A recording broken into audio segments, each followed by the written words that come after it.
Kom ons word stil.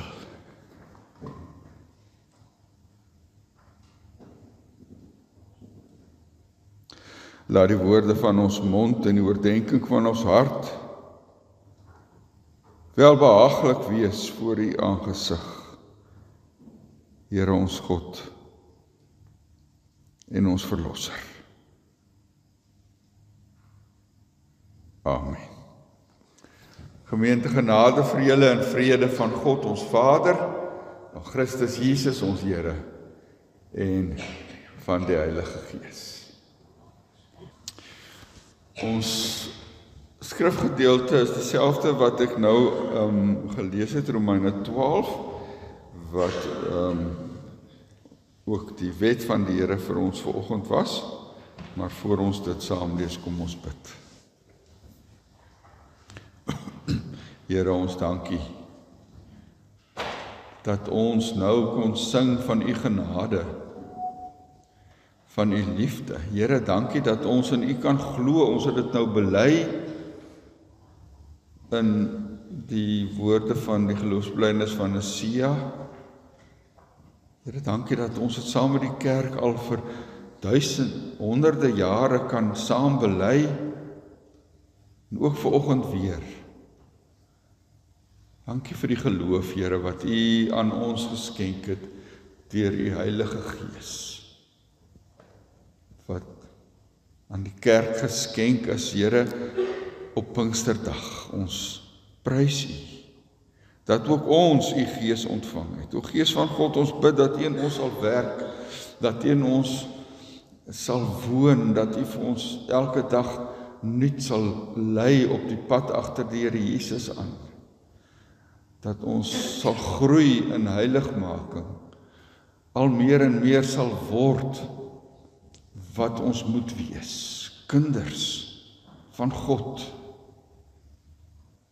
mense wat na Jesus lyk, soos Jesus dink, soos Jesus doen, nie vir onsself leef nie, Here, maar uitleef na ander, die genade wat ons ontvang uitdeel aan ander. Ons bid, Here, dat U dit ook vanoggend deur die woord wat ons gaan lees opnuut weer aan ons sal bevestig en ons deur U woord ook nuut sal maak. Spreek met ons, Here, deur U Gees.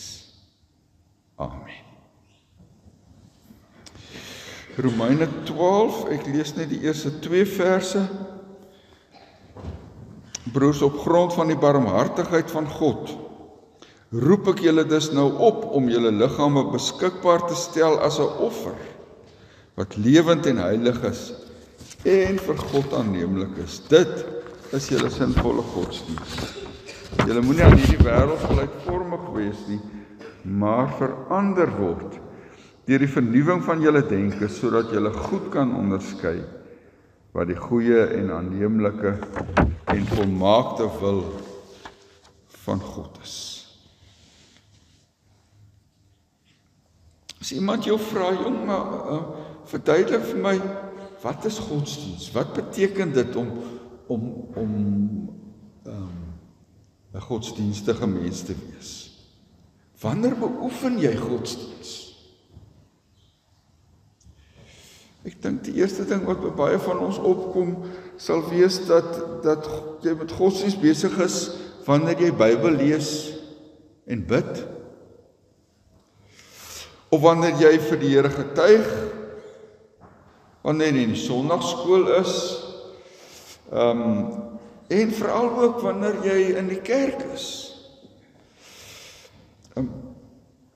Die merkwaardige ding wat Paulus hier sê is, ons godsdienst, of die woord wat hy eintlik gebruik, ons erediens,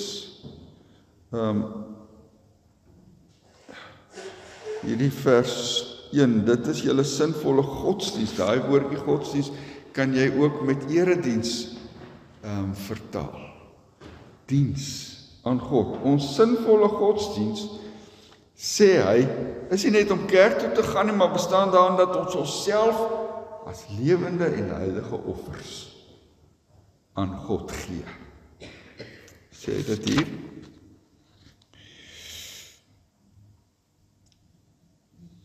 Ek roep julle op om julle liggame beskikbaar te stel as 'n offer wat lewend en heilig is en vir God aanneemlik. Dit is julle sinvolle godsdiens.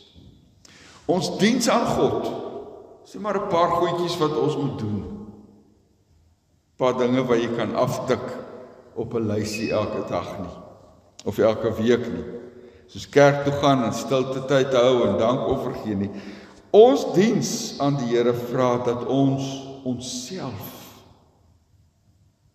aan die Here moet gee.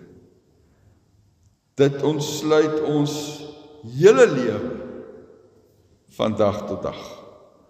Ons hele lewe moet erediens wees.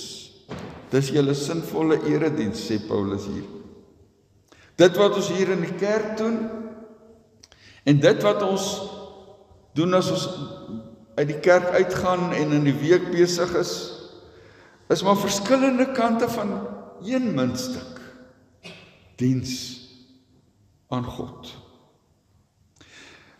'n Mens kan dit ook anders sê in ons erediens hier in die kerk. Ons erediens hier in die kerk moet deel wees van die erediens van ons lewe. Ons hele lewe is erediens. Ons hele lewe is diens aan God. Die erediens hier is die hart, die fokuspunt van ons lewe van aanbidding, van oorgawe, gehoorsaamheid aan God, maar dit moet ook buitekant die kerk in ons daaglikse lewe wees. Die Bybel sê ons erediens omvat ons hele lewe. Ons teks sê so, gee julle self aan God as lewende en heilige offers, wat aan God aanneemlik is. Nou, hoe doen jy dit? Hoe gee mens jouself as 'n offer? Of miskien moet ek eers vra, wat is 'n offer? Wat is 'n offer? Ek dink ek kan dit dalk illustreer met 'n storieetjie. Toe ek in die laerskool was, ons was in die koshuis daar in Kokstad, het ek langs 'n ou gesit, kom ons sê maar sy naam was Dirkie. En ek het baie arm groot geword. My pa was 'n sendeling predikant en hulle het regtig die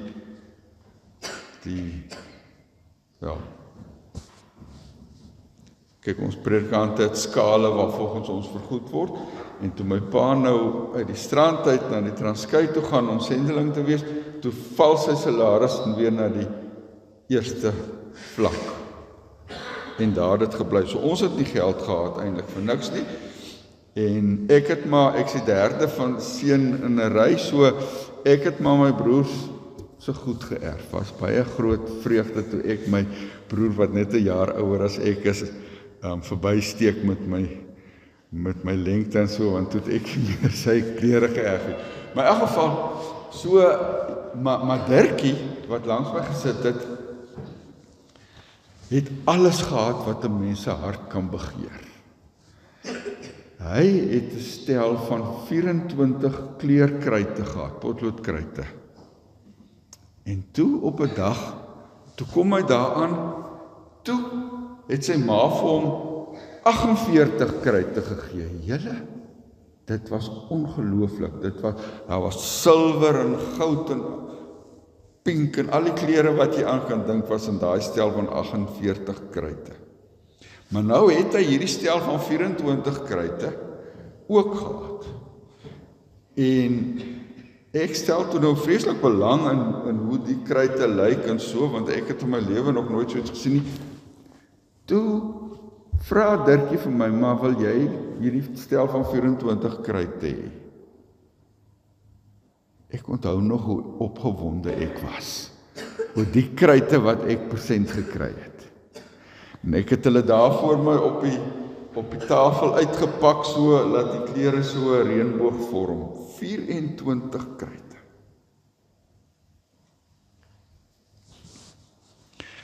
En toe aan die einde van die studietyd, Toe gryp Dirkie daai kruite voor my weg en hy sê nee, maar hy wil dit vir die ou wat aan die ander kant van hom sit gee. Dink julle hy kon dit gedoen het? Dit was nie meer syne nie, dit was my kruit. Hy het dit dan vir my gegee.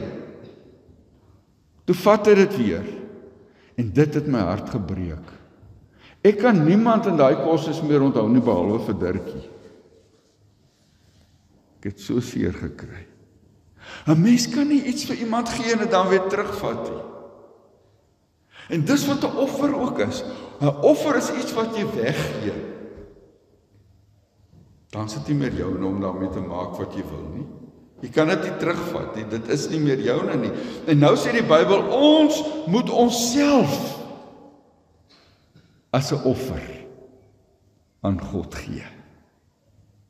Ons moet onsself weggee aan God. So nou behoort ons nie meer aan onsself nie. Ons is nie ons eie baas om onsself ons besluite te neem en te maak wat ons wil nie, want ons het onsself weggegee vir God. Ons het onsself geoffer aan die Here, of ons moet onsself offer aan die Here, sê Paulus hier. Ons moet God se besitting word. Om syne te bly, nie soos Dirkie dit weer terugvat nie. Sodat hy ons kan beheer. Ons sy woorde praat. Ons sy dade doen. Ons sy dinge dink. Dat hy ons lewe bepaal en rig. God beheer my lewe as ek myself aan hom gee as 'n offer. Nou, hoe doen 'n mens dit? Hoe word jy 'n lewende, heilige offer wat vir God aanneemlik is?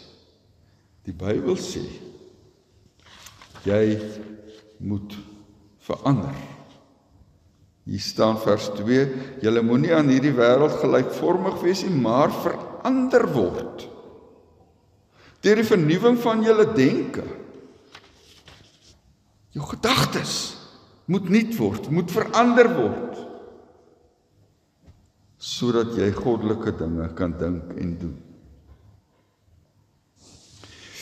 Ons moet verander. Die probleem is net, daar is so baie dinge in hierdie wêreld wat wil hê ons moet verander om hulle te pas.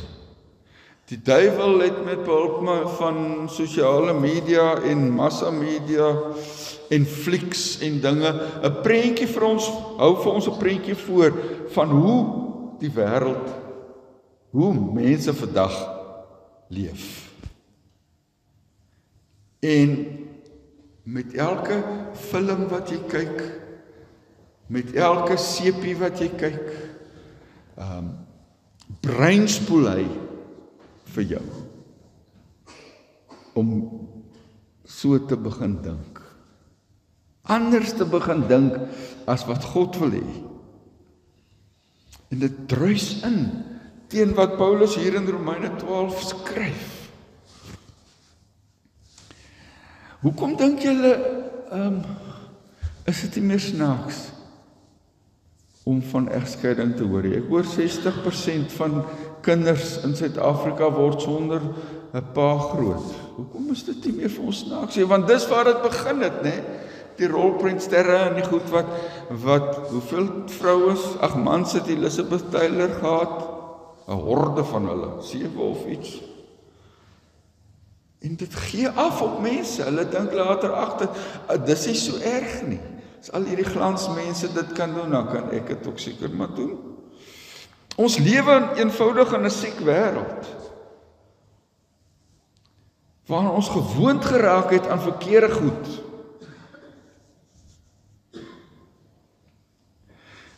En dan is in die wêreld waarin ons leef, wat God ons vra om onsself aan hom te gee. Gee julleself aan God as lewende en heilige offers. En daarom waarsku Paulus ons in hierdie teksgedeelte, ons moenie aan hierdie wêreld gelykvormig word nie. Want hierdie wêreld is sondig. Mens kan dit ook vertaal, jy moenie inpas in die skema van hierdie sondige wêreld nie. Die wêreld met sy verdraaide waardes en norme mag nooit deel wees van jou lewenspatroon nie. Jy mag nie so dink nie.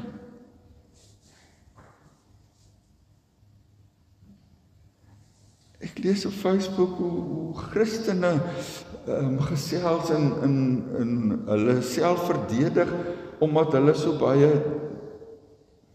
ja, ek sal nou maar nie die woord sê, die F-woord gebruik. Nee, maar dit is normaal, dit is niks nie, almal doen dit tog. Julle, dit slat my elke slag tussen die oë, as mense so praat. Dis nie hoe ons is nie. Ons woorde moet met sout besprinkel wees, sê die Bybel. Ons moet net praat wat goed en aanneemlik is.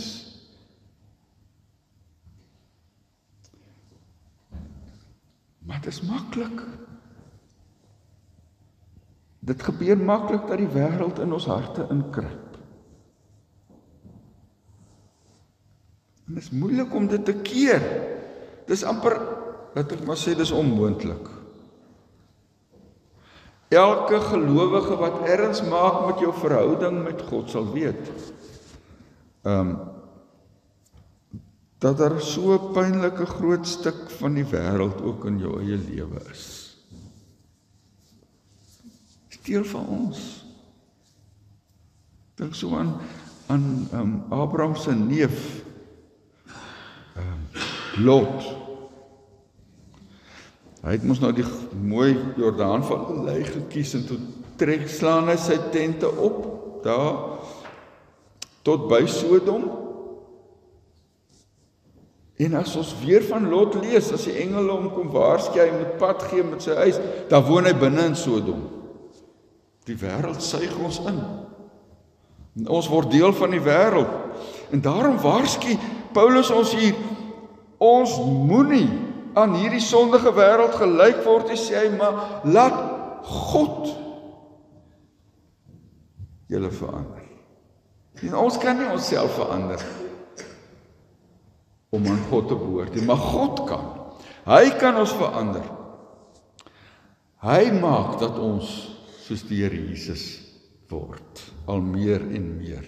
Paulus praat daarvan in 2 Korintiërs 3 vers 18. Hy sê ons word al hoe meer verander om aan die beeld van Christus gelyk te word. Die heerlikheid wat van ons uitstraal neem steeds toe, dit doen die Here by die Gees is. Hy verander ons. Hy verander ons dat ons soos Jesus begin lyk. Dat ons begin leef soos lig. Die lig wat ons moet wees, soos die sout van die aarde wat ons geroep is om te wees. Jy kom dit nie altyd aan jouself agter nie. Maar mense wat jou ken, mense wat naby jou is, kom agter hoe verander die Here jou. Dat jy hoe langer hoe meer soos die Here Jesus begin lyk. Want dit straal by jou uit. Daarom vra Paulus, vra die woord vir ons vanoggend, gee God die kans.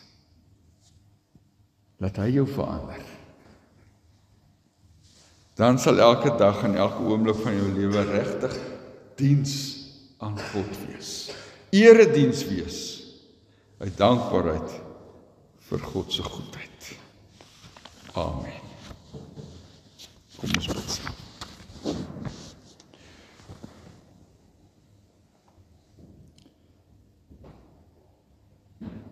Here, ons moet vanoggend erken dat dit alles baie mooi klink, maar glad nie maklik is om te leef soos mense wat aan U behoort nie. Help ons, Here, om ons lewe aan U te wy as 'n offer.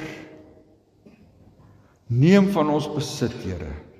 Vat oor in ons lewe, vat oor in ons denke. Rig ons optrede, ons gesindheid, dat ons nie die wêreld sal navolg nie, maar soos gelowiges sal lewe. Vreemdelinge in hierdie wêreld, mense wat nie so lekker inpas in alles wat in die wêreld verkeerd is nie. Niemand omdat ons dink ons is beter as die wêreld, die Here, maar omdat ons anders is as die wêreld, omdat ons aan U behoort.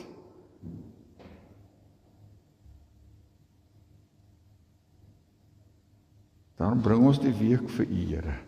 Gee dat hierdie week erediens sal wees, waarin ons vir U dien. Elke dag. Dwars deur die dag. Sodat U verheerlik kan wees deur ons. Bid vir Excelsior gemeente, Here, dat U vir hulle ook elke dag as U lig hier in die Vrystaat sal gebruik om te skyn in 'n wêreld wat vergeet dat U daar is. Bid vir elke lidmaat van die gemeente, Here, dat hulle hoe langer hoe meer innig aan U verbonde sal leef.